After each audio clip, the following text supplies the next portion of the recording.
Hey everyone, and welcome to Dr. Apu RTN Academy channel. Today we are going to discuss part 2 of seminar 3 of the University of Debrecen, which talk about the solving examples or solving problems for the biostatistics. So in this example, it is a straightforward example.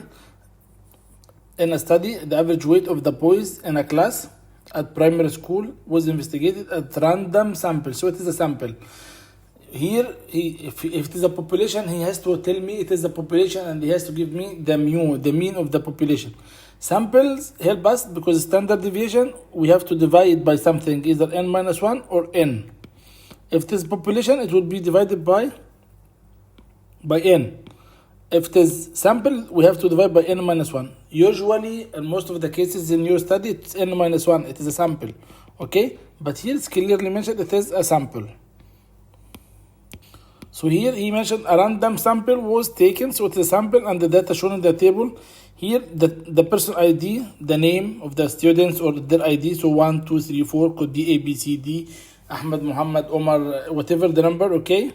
So here the ID, which doesn't matter anything for me, the weight, this is the reading, the measurement, 21, 25, 23, 20, 26, and 23. Determine the mean, the median, the mode. Once I find the median, I have to put them in order. So better from the beginning put them in the order and the C. Okay, so what are the numbers which I have here? In order to put them in order, some of the students are missing some of the item or repeating some of them twice. So better to strike it through so we'll not repeat it again. So what is the smallest number here? 20. Okay, then 21, then 23, then another 23, then 25, then 26. So if I want to get the mean is the sum of them divided the number. So mean equals sum of xi divided n. What is the sum? It will be 20 plus 21 plus 23 plus 23 and so on, divided their number. How many they are? 1, 2, 3, 4, 5, 6 number, divided 6. Okay, so it will be 21 plus 25, 23, 20, 26, 23, divided 6. So the total will be 138 divided 6. Meanwhile, in this such problem of this standard deviation and median and mode, so you can get the answer or all these answers from the calculator. So calculator will give you the sum of x. It will give you the sum of x square in case if you need it.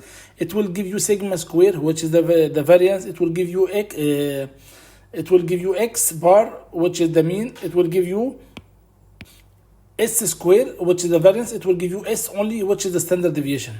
And in case of the population, it will give you sigma and the sigma square. But we are dealing with s and s square, unless he told us it is the population. Okay, so in all the scenarios, we are dealing with s and s square. S square for variance and s for variation.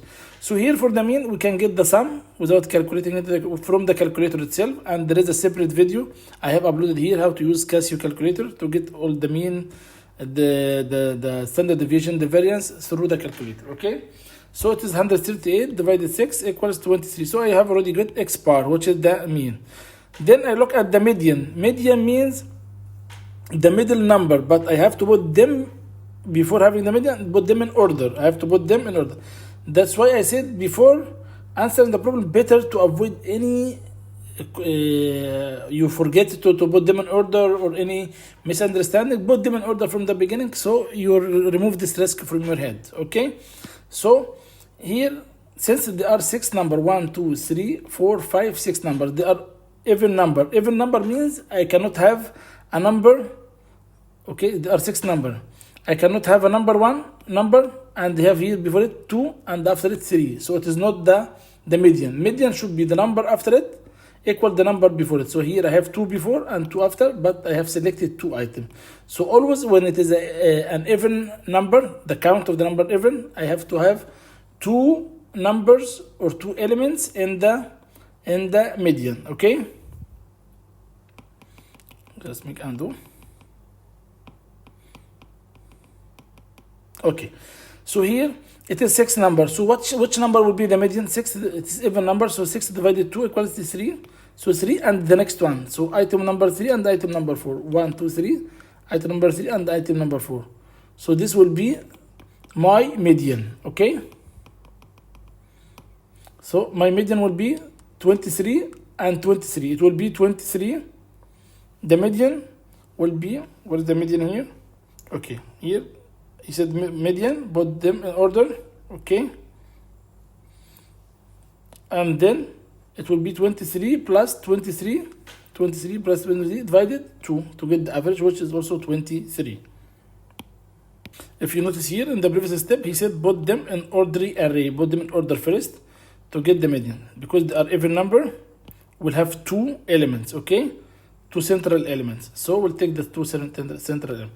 I told you, if it is odd number, just plus 1 to convert it into even divided 2. This will be the answer, okay? This will be the order of my median. If it is, for example, it is 6, so I don't have one item. It has to be 2. So 6 divided 2 equals 3, plus and the next one will be 4. So these 2 items, because they are even, will be my median. I hope that you will not forget this one. Okay, so now we knew the mean, we knew the median. What is the mode? Mode, the most frequently repeated or occurring items. Which item occurred the most here? 23 occurred twice. No other item repeated or occurred more than 2. So 23 will be my mode, okay? The item which occurred twice. So this is my mode, okay? Then he asked me, determine the variance. Variance S square. I told you S square equals x minus x bar square divided n minus 1, because this is a sample, okay? This is S square. Sum of them, of course, sum of them, okay? Sum sign, okay? Then I can get the square root of it, and can get the standard deviation. Sometimes people like to write the standard deviation first, so you have to write S equals square root of sum of x minus x bar square divided n minus 1. So get the standard deviation first, then you can square it and get the variance. Okay, so either way, and through the calculator you can get it. Then if you notice here, he asked me in question number C, estimate. He cannot say determine or find, because for the population we cannot get 100% accurate the mean, which is mu or x bar. For the population, maybe we'll miss 1 person, 2 person, 100 people. It depends on how big is the population, okay? So that's why it said estimate. Usually for the population we said the word estimate because it's not 100% accurate, okay? So he said estimate the standard deviation of the population. If he said population, so the standard deviation would be divided in the denominator, not divided n minus 1. No, it will be divided n only. Okay? So the difference between the population and the sample, and the sample here, it was n minus 1. It was n minus 1. Okay? But in the population, it is n. Everything remains the same. And on the calculator, you will find 2 things in the calculator. You'll find sigma, and you'll find S. S means the standard deviation for sample. Sigma, the standard deviation for population. Here's the standard deviation for sample. Okay? And you will find the same thing for the variance. You'll find sigma square, the variance for population also. And you will find the S square, the variance for sample. Okay? I hope this is clear. So the question here say estimate the standard deviation for the population. And he wrote here all the boys in the same class of the primary schools. So the only difference here, just I read the formula, standard deviation equals, since I read the standard deviation of population or sigma, standard deviation or sigma, I have to put a square root of, okay? Then x minus x bar square divided n only because the population. But here don't forget to add the summation, okay? Sum. Okay, sum starting from I, you can put I equals 1 up to n, and here xi, or you don't put it, it doesn't matter. Okay, for simplicity, if you want to put it, you can put it.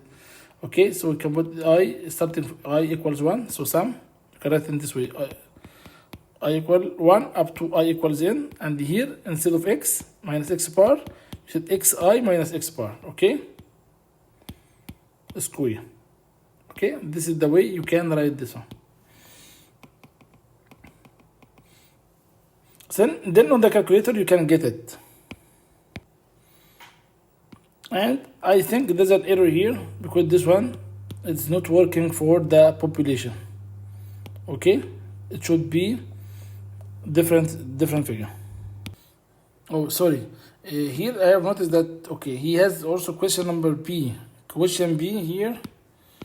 Okay, question B is the population. Okay, so he said here, assuming that there are only 6 boys in the class, so the full population is 6. Okay, the population is 6. So here it was initially it was a sample, random sample, but he said assuming that there are only 6 boys in the class, the whole population of the class was measured. Okay, so this 6 represent the whole population. Okay, so if they are the population, determine the standard deviation of the population. He said here determine, okay, the standard, because he measured already all of them. So in this case, if this 6 represents the whole population, so we can use this formula, which is divided by n. Okay, and the x bar will remain x bar. Okay, everything will remain the same. The only thing here that I have to divide by n. So what about the question C? Question C, he said estimate the standard deviation of the population. Okay, so here he didn't say that the 6 students are the full population. So that's why we cannot use this formula for C. Because if he won't use it, he has to tell us how many n. Okay, so here just an estimate. Okay, so since our sample is random sample, so it represents the full population, so I can say that the standard deviation which I have here, standard of the sample, it is the same standard deviation for the population, estimated approximately. Okay, so here that's why we find the answer of C. The answer of C, estimate the standard deviation of the population. He didn't say that this is the whole n, only in D. Sorry, I get confused. So here in D, he said that the class only has the 6 people. So the whole population was measured in D. So what I have said is applicable to D. The formula of the standard deviation of population is applicable to D, because here this is the whole population. He gave me the number of population here. There are 6, the same number, but he assumed that there's no one else in the class except these 6. But here in C, he said estimate the standard deviation of the population. Estimate. Okay, so we can use the standard because it is a random sample. So it should represent the whole population approximately. And here he said estimate approximately. So the standard deviation of the sample, this one, okay, this one, the standard deviation of the sample should represent the standard deviation of the whole population as an estimate. Okay, so the standard deviation of the sample is a statistical estimate of the standard deviation of the population, because it is a random sample. Therefore, based on the sample, the estimate of the population will be the same, 2.28. But in D, he already gave me the population number. He said the whole students in the class are 6 people only, 6 students only. Okay, so I have n of the whole, n of the population. So I can have n of the population. I have x bar of the population, which is the same, because it is the same problem, the same item. So x bar for the 2 cases will be the same. So on the calculator, I can calculate it, or I can say x, this 21 minus the mean which we have, square, which is 23. The mean we calculated in the previous page. It was 23. So I can say 21 minus 21 minus 23 square plus 25 minus 23 square, and so on. Or we can calculate with the calculator, or we can draw the table which I show in the previous page. So here the answer will be, for population, as I told you earlier, always population is smaller than the sample. So it will be 2.08. You can find it also in the calculator under the symbol sigma. Sigma for population. Sigma squared, the variance for the population. S, the standard deviation for the sample, S squared, standard deviation for the variance for the sample. The variance for the sample is squared. The standard deviation for sample is S only. You may find Sx, ignore x because it's the variable name x, okay? So here coming to this example number 2.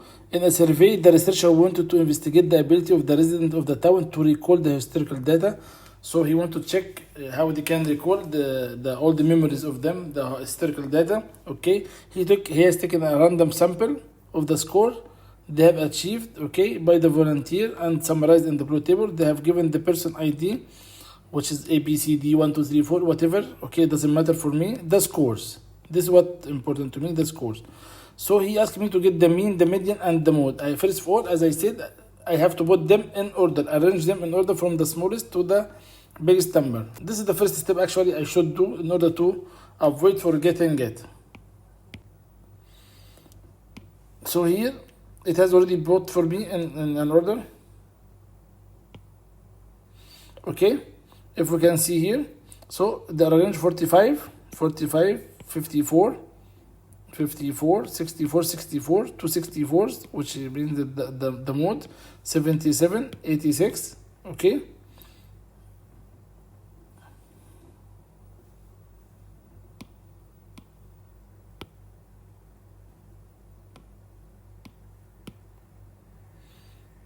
This was one number was missing, okay.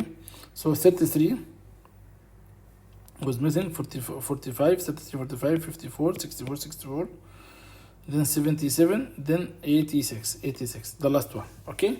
So I have all the numbers here, okay. So now let us look at the mean. The first problem, he wants the mean. Means I have to write the equation to him. Maybe it has 1 mark. So mean x bar equals sum of x divided n. Okay, I can say sum of xi, and the I start from 1 up to n, and so on. Okay, so it will be equals 33 plus 45, because I have already put them in order here, or you can use the previous one. It doesn't matter for me. As far I'm not talking about the median or the mode, it doesn't matter. So I can use the right order. 45 plus 64 plus 64 plus 77 plus 86 divided how many number? 1, 2, 3, 4, 5, 6, 7. So I can get the answer. So this is my answer, okay. He has used the same numbers, which show in the same order shown in the table, okay. So summation of x, it adds up to 423, and the total number is 7. So I get the mean. What about the median? The middle one, okay. So there are 7 numbers. I cannot divide 7 by 2. 7 plus 1 equals 8. Divided 2 equals 4. So item number 4, after I ordered them, will be the answer, will be the median, okay. So let us see what is item number 4. 1, 2, 3, 4. So this is the first one. Let me make sure, because they are in the right order, okay, ascending. So I have 3 before it and 3 after it. So it's okay, it's right. So the answer will be 64. So the median, the answer will be 64. Okay, what about the mode? When I put them in order, I noticed that there are 2 numbers are repeated, because now they are after each other. So this is the mode. The number which repeated the most, 64. So this is the mode as well, will be 64. Okay. So coming to question number D, determine the standard deviation of the sum and the variance of the sample. So it is not a population, it is a sample. Divide n minus 1. Okay. The variance and the standard deviation. So standard deviation, I write the formula S equals, okay, square root of x minus x bar square, the summation equation, summation notation, divided n minus 1. Okay, and then I get it on the calculator. No need to write all these details. You can get them on the calculator. Just write here the denominator how much and denominator, or you can write the answer directly from the calculator. Variance, it will be the square of the square root, the square of the standard deviation. Okay, so standard deviation, if I squared it, it will give me the variance. Okay, in this continuation of the example, which part C, which is the same example, but this question number 3 said prepare a table showing the following descriptors, something which describe the sample. He wants us to draw a table and show the relative frequency. What is the relative frequency? The relative frequency means the frequency every item. So for example, the score 54, how many times it has been repeated or appeared? It appeared one time only. The 64, how many times it appeared? It appeared one time? No, I have 64 appear twice. So I can put 64 and against it the frequency of 2. 33, it appears one time. 77, because all of them appear one time. I knew them from the previous slide from the mode. If you remember the mode, only 64 was repeated. And the rest, there is no repetition. So just I list down the items and I create a new column for the repetition. So I put the items, which will be 45, 64. So these are not in order. So I have to put them in order to have a reasonable and sensible data. Okay? So I'll start with the smallest one, which is 33. 33 in the first column. Okay? So this is X, and this is the frequency of X. Okay? So 33. Then after 33, I will have 45. I will have 54. Then I'll have 64. And there's another 64, but I will not repeat them because I need the frequency. How they are frequently appearing, okay? Then 77, then 86. So 33 appears how many times? Every one of them appears one time, except 64, it appears 2 times. Okay, and the rest appears one time. So this is the frequency. But he didn't ask me to show the frequency only. He asked me to show the relative frequency. Relative means divided by the total. So how many times this frequency happen? I have here 1, 2, 3, 4, 5, 6, 7. So I take 7 measurements. 64 appears twice in the 7 times. And 54 appeared once. 33 appeared once. So everyone appeared once in the 7 times except 64 appears twice. So here he doesn't want the frequency. What he wants from me, he wants the relative frequency. Okay, so it will be the frequency divided n. Okay, or k divided n. You can call it k. How many times it appear? K divided n. I repeated the experiment 7 times. So the parameter which I am looking for, how many times it appears, it occurs. So k. So this one appears 1 out of 7. This is called the relative frequency. Frequency only, it is 1, 1, 2, 1, 2, 1, 1. This is called frequency. A relative frequency, so I have to divide, because the relative, I have to divide by the total number. Okay, so I hope this is clear. So let me write it here now. So it will be 1 over 7. Here 1 over 7, 1 over 7, 2 over 7, 1 over 7, 1 over 7. If I add them up, 1 plus 1 plus 1, 3 plus 2 equals 5, 6, 7. So the total will be 7 over 7, which is 1. So my answer is right. Okay. So this is the first column which he is asking for. He asked me to draw a column to show the relative frequency. Okay. So then he asked me to have a new column for the cumulative frequency. So what's the cumulative frequency here? Right? Cumulative. Cumulative means I have to add up all the previous. You remember I give you the example here. I said this is the first reading, then the second fill or the second reading. Or different color, should be different color. Okay. Second reading, then third one and fourth one. So this is called cumulative. Every time I add more. So every time the height of this 1 centimeter plus 1, so 2 centimeter. Then another centimeter, 3 centimeter, 4 centimeter. So the height now is 4. If I add more, it will be 5, 6, and so. So I'm adding every time. Okay, this is called cumulative. Okay. So here the first frequency, the cumulative here, because this is the first one. I start be careful. I started from in the ascending order. So the cumulative distribution, or the cumulative relative frequency, okay? Cumulative relative frequency, because this is the relative frequency, I want the cumulative relative frequency. First one will be 1 over 7. Second one will be here I have to write second one here. So it will be the new one plus the previous one. So 1 over 7 plus 1 over 7, 2 over 7. So the third one will be the new one plus the last cumulative. So 1 over 7 plus 2 over 7 equals 3 over 7. So here it will be equal to 2 over 7 plus 3 over 7, 5 over 7. 5 over 7. This one will be 1 over 7 plus 5 over 7, 6 over 7. The last one will be 1 over 7 plus 6, it will be 7 over 7. So the last one must be equals to 1, 7 over 7. So cumulative frequency, it is a frequency, but it is cumulative, so it is a percentage. So the last one must be 1. If it is not 1, it is wrong, okay? So now let us see what is the answer which they have added here. Okay? So this is the way they construct the table. He arranged them in order, okay? Put 33 first, then 45, 54, 64, he did not repeat, and so on. So relative frequency, if it is frequency only, he will put 1, 1, 1, 1, 2, 1, 1, but because frequency, he divided them by 7. Cumulative, the first one, always the same. So the first one in the relative frequency, and the cumulative, because no one before it, so I cannot add it to anything. So the first one here, and here should be the same.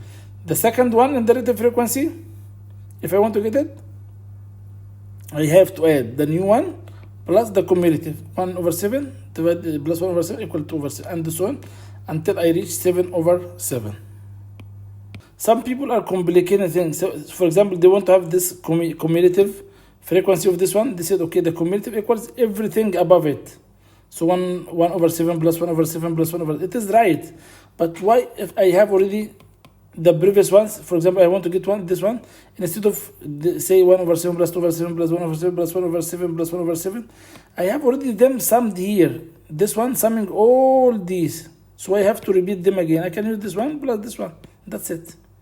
So the new one plus the cumulative, and get this one. This one, the new one, the new one plus 6 over 7. 6 over 7. And that's it. With no need to go and get all the sum above it. Okay? That's why you'll find here every element in the relative frequency of all elements is smaller than or equal to the given element are sum. So he said here, all the elements above it has to be summed up. All this element has to be summed up. Okay? If I want to get this one. If I want to get this one, all the elements has to be summed up. But it's the best practice that the last cumulative plus the new item. So this is the new item, the last cumulative, get the new cumulative, and so on. You will end up with 7 over 7 or 100% or 1, okay? So this is an indication that your answer is right. If you end up with 7 over 7, 1 over 1, 5 over 5, 100%, so your answer is right. In this continuation of example 2, he requests us to prepare 2 graphs based on the data prepared in question number C. In the previous slide, this table, okay? Based on this data, the relative frequency and the cumulative frequency, to prepare a graph, 2 graphs. Plot the relative frequency distribution of the sample as a histogram. In the first graph, he said 2 graphs, okay? In the first graph, the relative frequency, and in the second graph he asks us to draw the empirical cumulative distribution or the cumulative frequency, okay, which we have the cumulative frequency, okay, in the second one. Just let me get the table here so we can see the data.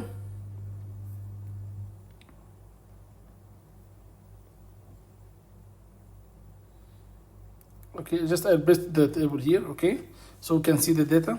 So in order to draw this one, it is histogram. Histogram, I put x-axis. So this is x-axis, okay. So I draw x-axis, and on x-axis I write the figures 33. No need to start from 0. 33, 45, and so on. 54, and what are the percentage here? The relative frequency 1 over 7. I convert it into a decimal. So what he want to test us here. He want to test us on how we can choose the axes and how we can distribute them, and if we are able to draw histogram or no histogram. Most of the histograms or the traditional histogram, the bars should be stick to each other. We should not have gaps between the bars, okay?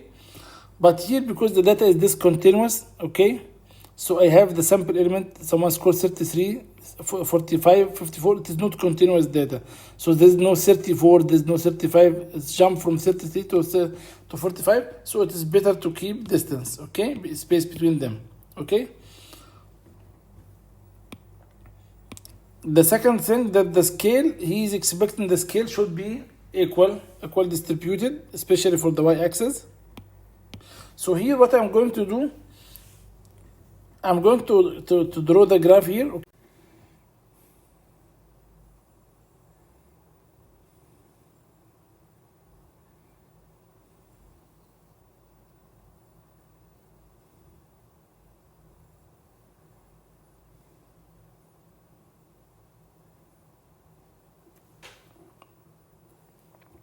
Okay, so the cumulative value was 0.142, or he wrote it here as 1 divided 7.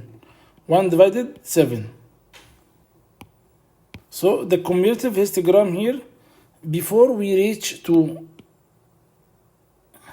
okay, before we reach to 33, there was no cumulative frequency up to 33. So here we start from 0, okay, 0 up to reaching 33, it was 0. From 33, okay, until he reached, or just a few seconds or few millimeter before 34 or 45, it was 1 over 7. So 1 over 7 from 33 starts up to next. So at 33, the cumulative was 1 over 7, okay? So I write 1 over 7 and take a small line, so put a dot, big dot. Okay, so I put a big dot here and draw a line up to the next one. Okay, at 45, I draw from 2 over 7 up to the next one. 54, I draw a line from 54 up to the next one. Okay, 60, this is the 3, this is 54. 54, I draw 7 up to 37. Okay, 64, it was 5 over 7, so I go at 64, jump up to 5. That's why you find big gap here, see, because this one we jump 2, okay. So 64 start at 5 over 7 and you go to the next slot, okay, 77. At 77 it was 6 over 7, and at 68 it was 7 over 7, and it will go to 7 over 7 forever. It cannot be more than 1%, 100%, okay? It cannot be more than 1 for 1. So the cumulative will be represented by this dot. If you have reading, it will be represented by dot. At 33, I have reading. Yes, I have reading 1 over 7. I put dot, okay? At 45, I have dot. At 64, I have dot. So everyone I have put dot, okay? Dot, okay? So all this dotted, the solid dotted represent the cumulative, and then I just draw a line to the next step, or the next deviation, okay? Draw a small line to the next deviation. Here it was 0, but I did not draw line or dot because there is no reading as 0. The only reading start at 33. So I cannot put dot here, okay? That's why we did not put dot here. But we draw a line because it was 0 before that, okay? So before 33, it was 0. So now we understood. I hope that you understood that.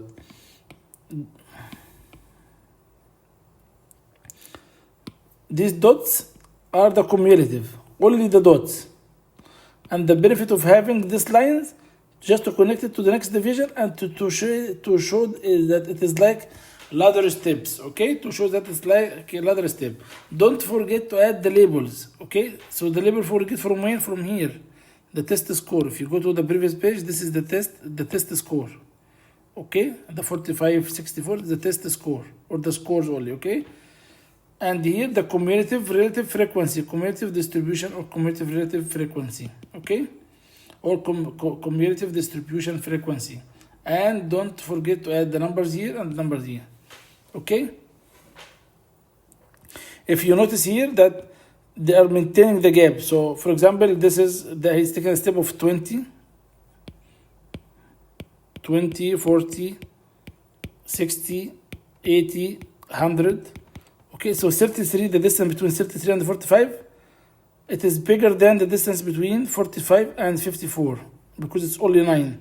But here it is 12. So distance they are maintaining. It is not exactly, but just to give an impression that this distance is bigger than this distance. Okay? And the same thing, if these numbers are close, these numbers are far away from each other, because just to give an impression that the scale, they're not at the same distance. Okay? I hope this one is clear.